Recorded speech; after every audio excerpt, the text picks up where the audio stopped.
કેમ છો વિદ્યાર્થી મિત્રો? આપણે દ્વિઅંગીનો અભ્યાસ પૂરો કર્યો. હવે આપણે ત્રિઅંગીનો અભ્યાસ શરૂ કરીએ. તો જોઈએ શું છે ત્રિઅંગી. આ કેટલાક ટૂંકા શબ્દો છે જે તમને MCQમાં ટૂંકા પ્રશ્નોમાં સીધા પૂછાય. વનસ્પતિ દેહ, મૂળ, પ્રકાંડ અને પર્ણ એવી ત્રણેય રચના ધરાવે છે. મૂળ, પ્રકાંડ, પર્ણ જેવી ત્રણેય રચના ધરાવે એટલે શું નામ આપ્યું? ત્રિઅંગી, 3 અંગવાળી વનસ્પતિ. બીજું, સૌ પ્રથમ ભૂમિ નિવાસી વાહક પેશીધારી વનસ્પતિ. અત્યાર સુધી આપણે જે પણ વનસ્પતિ જોઈ, એકાંગી અને દ્વિઅંગી. એકાંગીમાં શું જોયું? આપણે લીલ જોયું. દ્વિઅંગી પણ જોઈ, એના વર્ગો પણ જોયા. તો એમાં ક્યાંય તમે એવું જોયું હતું કે એમાં વાહક પેશી હતી? નથી. બરાબર? તો આ સૌ પ્રથમ વાહક પેશીધારી વનસ્પતિ છે. અને બીજું, સૌ પ્રથમ ભૂમિ નિવાસી વનસ્પતિ છે. આપણે દ્વિઅંગીમાં શું કીધું હતું કે એ તો ઉભયજીવી છે. ઉભયજીવી એટલે એનું જીવનચક્ર પૂરું કરવા એને જમીન અને પાણી બંનેની જરૂર પડે. તો તમે એને એવું ના કહી શકો કે એ એક્સક્લુઝિવલી ભૂમિ નિવાસી એટલે કે જમીન ઉપર રહે છે. પણ આ ત્રિઅંગી છે એ સૌ પ્રથમ ભૂમિ નિવાસી અને વાહક પેશીધારી વનસ્પતિ છે. બીજી વાત, બીજવિહીન વાહક પેશીધારી વનસ્પતિ. આપણે સૌથી પહેલા આઇક્લનું વર્ગીકરણ જોયું ત્યારે જ આપણે એમાં 2 ભાગ પાડ્યા હતા, બીજધારી અને બીજવિહીન. તો બીજધારી વનસ્પતિમાં કોણ હતા? આવૃત અને અનાવૃત બીજધારી. બરાબર? તો બીજવિહીન વનસ્પતિમાં કોણ હતા? એકાંગી, દ્વિઅંગી અને ત્રિઅંગી. તો ત્રિઅંગી કેવા છે? તો બીજવિહીન છે, પણ એમાં વાહક પેશી છે. એટલે તમે એવું પણ કહી શકો બીજવિહીન વાહક પેશીધારી વનસ્પતિ. તમને એવી રીતે વાક્યમાં પણ પૂછાય કે નીચેનામાંથી ત્રિઅંગી વનસ્પતિ માટે કયું સાચું છે? પછી તમને આવા વાક્ય લખેલા આવે કે બીજવિહીન વાહક પેશીધારી વનસ્પતિ. પછી એવું પણ લખેલું આવે કે સૌ પ્રથમ ભૂમિ નિવાસી વનસ્પતિ. પછી ઓપ્શન સી આવે કે એ અને બી બંને. તો તમે આવી રીતે તમને આ વસ્તુ ખબર હોય તો તમને ત્યાં ટાઈમ બચે. બરાબર? બીજું, વનસ્પતિ સૃષ્ટિના સરીસૃપ અથવા તો સાપ. વનસ્પતિ સૃષ્ટિના સરીસૃપ બોલો કેવું કહેવાય? તો તમને એવું વિચાર મનમાં આવે કે આ વનસ્પતિ શું સાપ જેવી દેખાતી હશે કે પછી આમ સાપની જેમ વધતી હશે? ના, એવું કંઈ નથી. વનસ્પતિ સૃષ્ટિના સરીસૃપ એટલે કીધા કારણ કે આપણે દ્વિઅંગી વનસ્પતિને શું કીધું હતું? દ્વિઅંગીને આપણે વનસ્પતિના ઉભયજીવી કીધા હતા. બરાબર? દ્વિઅંગીને વનસ્પતિના ઉભયજીવી કારણ કે એને જીવનચક્ર પૂરું કરવા માટે જમીન, પાણી બંનેની જરૂર પડે. આમ જમીન પર વસે પણ લિંગી પ્રજનન કરવા માટે એને પાણીની જરૂર પડે. તો હવે ઉભયજીવી પછી ઉદ્વિકાસની દ્રષ્ટિએ પ્રાણીમાં કોણ આવે છે? તો સરીસૃપ એટલે કે સાપ આવે છે. તો એવી જ રીતે ઉદ્વિકાસની દ્રષ્ટિએ વનસ્પતિમાં દ્વિઅંગી પછી ત્રિઅંગી આવે છે. સિમ્પલ, બીજું કંઈ નથી. આ સાપનો મતલબ બીજો કંઈ નથી. ચલો વસવાટની વાત કરીએ તો ઠંડા અથવા ભેજયુક્ત વસવાટ ઉપર વસે છે. જેમ દ્વિઅંગી વસતા હતા ઠંડા ભેજયુક્ત વસવાટ પર, પણ એ પાણીની જરૂર હતી. મતલબ પુષ્કળ પાણી હોય આજુબાજુ એવી જગ્યાએ વસી શકે. ત્રિઅંગી કેવા કે ઠંડા ભેજયુક્ત અને છાયાપ્રિય વસવાટમાં તો વસે જ છે, પણ કેટલાક ત્રિઅંગી એવા છે કે જે રેતાળ, શુષ્ક વાતાવરણમાં પણ વસે. રેતાળ જમીન પર પણ સારી રીતે ફૂલે ફાલે. કેટલાક, બધા નહીં. ઓકે, હવે એની ઉપયોગિતાની વાત કરીએ તો મોટે ભાગે સુશોભનમાં વપરાય. સુશોભનમાં જે ફન્સ પ્રકારની ત્રિઅંગી છે ને, જેમ કે હંસરાજ. હંસરાજ એવું લાગે કે હંસ મતલબ કોઈ પ્રાણી હશે ના, એ વનસ્પતિનું નામ છે. તમે મોટે ભાગે જોયા જશે. એના સોયાકાર પર્ણો હોય છે અને બહુ વધારે હાઈટ નથી હોતી. આમાં વધારે ફેલાયેલા હોય પણ ઊંચા નથી હોતા. મોટે ભાગે તમે મોટા ઘર હોય એની બહાર જ્યાં ગાર્ડન બનાવ્યું હોય કે એવું કંઈ હોય ત્યાં સુશોભનમાં મોટે ભાગે જોયા હશે.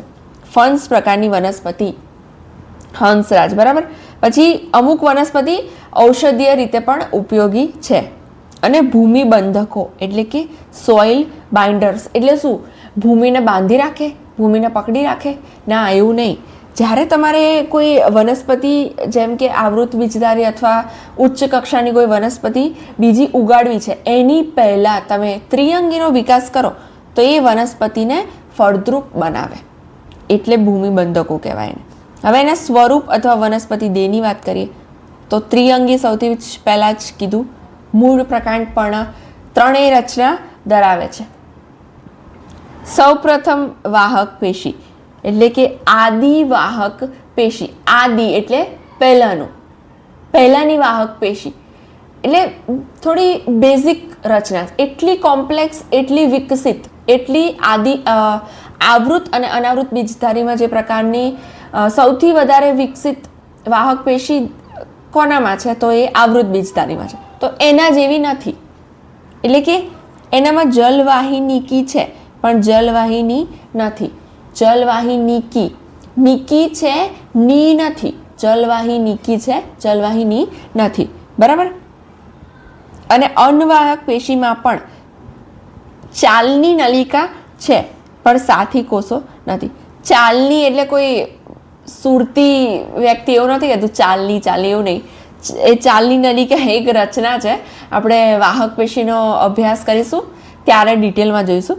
ચાલની નલિકા અને સાથી કોષો નથી. ચાલની નલિકા છે પણ સાથી કોષો નથી. જલવાહિનીકી છે, ની નથી. હવે અત્યારે આપણે ત્રિઅંગી વનસ્પતિ જોઈએ તો એટલી પુષ્કળ પ્રમાણમાં નથી જોવા મળતી, પણ 350 મિલિયન વર્ષ પહેલા આ જે ત્રિઅંગી વનસ્પતિ છે ને એ પૃથ્વી ઉપરની સૌથી પ્રભાવી વનસ્પતિ હતી. અત્યારે પૃથ્વી પરની સૌથી પ્રભાવી વનસ્પતિ કઈ છે જાણો છો? આવૃત બીજધારી. સૌથી વધારે આવૃત બીજધારી વનસ્પતિ જોવા મળે. પણ 350 મિલિયન વર્ષ પહેલા વૈજ્ઞાનિકોએ એવું શોધ્યું છે કે 350 મિલિયન વર્ષ પહેલા પૃથ્વી ઉપર સૌથી પ્રભાવી વનસ્પતિ કઈ હતી તો ત્રિઅંગી હતી. બરાબર. આ પણ એમસીક્યુ માટે યાદ રાખજો, તમને પૂછાય. પર્ણોની વાત કરીએ તો એમાં બે પ્રકારના પર્ણ. આપણે કીધું મૂળ, પ્રકાંડ, પર્ણ ત્રણેય વસ્તુ છે. તો એમાં પર્ણો કેવા છે? કેટલાકમાં સૂક્ષ્મ નાના પર્ણ છે અને કેટલાકમાં મોટા પર્ણ પણ છે. સૂક્ષ્મ પર્ણ, નાના પર્ણ, તો એ પ્રકારના વનસ્પતિને શું કહેવાય? સૂક્ષ્મ પર્ણી વનસ્પતિ. સૂક્ષ્મ પર્ણી. અને મોટા પર્ણ હોય તો મહાપર્ણી. માઇક્રોફાઇલ્સ, મેક્રોફાઇલ્સ, ફિલ્સ, માઇક્રોફિલ્સ, મેક્રોફિલ્સ. હવે સૌથી ઉપયોગી એકાંતર જનન. તમને દ્વિઅંગીમાં એકાંતર જનન યાદ છે? જો યાદ નથી એનો મતલબ તમે ઘરે જઈને રિવિઝન નથી કર્યું.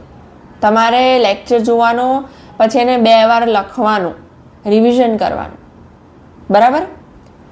જો યાદ ના હોય તો તમે ફરીથી એ વિડીયો જોઈ લો અથવા પુસ્તકમાં જોઈ લો. જો એ તમને યાદ હશે ને તો આ તમે કમ્પેરેટિવલી એને આસાનીથી યાદ રાખી શકશો. એકાંતર જનન જીવન ચક્રની વાત કરીએ તો આમાં મૂળ, પ્રકાંડ, પર્ણ ત્રણેય છે, આપણને ખબર છે. તો મૂળ, પ્રકાંડ, પર્ણ ધરાવતો વનસ્પતિ દેહ એ પોતે શું પેદા કરે? બીજાણુ પેદા કરે.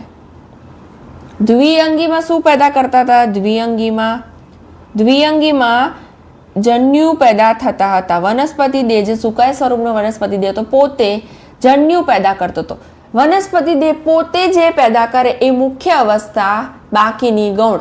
તો દ્વિઅંગીમાં જન્યુ પોતે પેદા કરે એટલે જન્યુજનક અવસ્થા મુખ્ય અવસ્થા. ત્રિઅંગીમાં બીજાણુ પેદા કરે તો મુખ્ય અવસ્થા બીજાણુજનક અવસ્થા. હવે આ બીજાણુ ક્યાંથી સર્જાય? ત્રિઅંગીમાં એક વિશિષ્ટ બાબત છે. ત્રિઅંગીમાં જે બીજાણુ સર્જાય છે ને પર્ણ ઉપરથી સર્જાય છે. પર્ણ પરથી બીજાણુ સર્જાય અને એ પર્ણને શું કહેવાય? બીજાણુ પર્ણ કહેવાય. બરાબર. હવે આ બીજાણુ પર્ણ છે એ કેટલીક વનસ્પતિમાં વિશિષ્ટ રીતે સંગઠિત થઈને શંકુ અથવા તો પ્રશંકુ બનાવે. હવે નાના પર્ણ હોય એ વિશિષ્ટ રીતે એકબીજાની આસપાસ આવી રીતે ગોઠવાઈને તમે એવી રચના જોઈ પણ હશે ક્યાંક બહાર.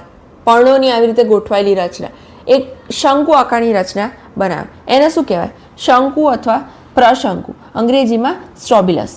એ આકૃતિમાં મેં બતાવ્યું છે. ઉદાહરણ તરીકે સેલાજિનેલા અને ઇક્વિસેટમ. જો આ શું છે? આ ઇક્વિસેટમ છે. આ રહ્યા એના પર્ણ, આ પર્ણ છે. હા, કોઈ ચેરી કે સેતુર, સ્ટ્રોબેરી એવું કંઈ નથી. આ શંકુ છે. તમને વધારે ખબર પડે એટલે મેં લાલ રંગમાં બતાવ્યું છે. આ સ્ટ્રોબિલસ અંગ્રેજીમાં. આ બધા પર્ણો ભેગા થઈને વિશેષ પ્રકારની રચના બનાવી છે. બરાબર. અને હવે બીજું ઉદાહરણ કયું કીધું તું મેં? બીજું ઉદાહરણ કીધું તું સેલાજીનેલાનું. તો આ આકૃતિ છે સેલાજીનેલાની. અત્યારે આ જે બધું લખાણ છે ધ્યાનમાં ના લેશો, હું તમને ખાલી આકૃતિ બતાવું છું. જ્યારે જીવનચક્ર જોઈશું ને આવતા વિડીયોમાં ત્યારે એ લખાણ ધ્યાનમાં લઈશું. જો આમાં પણ શંકુ બને છે આવી રીતે. પણ આ જે શંકુ છે ને 2 પ્રકારના છે, કારણ કે એનો આકાર પણ મેં અલગ બતાવ્યો છે, એટલે તમને ખબર પડે કે અલગ અલગ પ્રકારના. એક લઘુ બીજાણુ, મતલબ કે એક નર શંકુ છે જેની અંદર લઘુ બીજાણુ બને, અને એક માદા શંકુ છે. બરાબર. આ સેલાજીનેલા છે અને આ ઇક્વિસેટમ છે. આ એક હંસરાજ છે. આમાં નાના નાના પર્ણ છે, સૂક્ષ્મ. આ જે હંસરાજમાં જે પર્ણની સાઈઝ છે ને એ થોડી મોટી હોય છે. અહીંયા ભલે નાના દેખાય, પણ આ જે સેલાજીનેલા છે ને એની અંદર પર્ણની સાઈઝ નાની હોય. જો અહીં આપણે ઉદાહરણમાં લખી દઈએ. સૂક્ષ્મ પર્ણીમાં આપણે ઉદાહરણ લખી દઈએ સેલાજીનેલા, અને મહાપર્ણીમાં હંસરાજ. ઓકે, ચલો આપણે આવતા વિડીયોમાં એનું જીવનચક્ર જોઈશું. જન્યુજનક અને બીજાણુજનક અવસ્થા. આમાં બીજાણુજનક અવસ્થા એ મુખ્ય છે અને જન્યુજનક અવસ્થા ગૌણ છે. કઈ રીતે બને છે બહુ ઇન્ટરેસ્ટિંગ છે, આપણે આવતા વિડીયોમાં જોઈશું.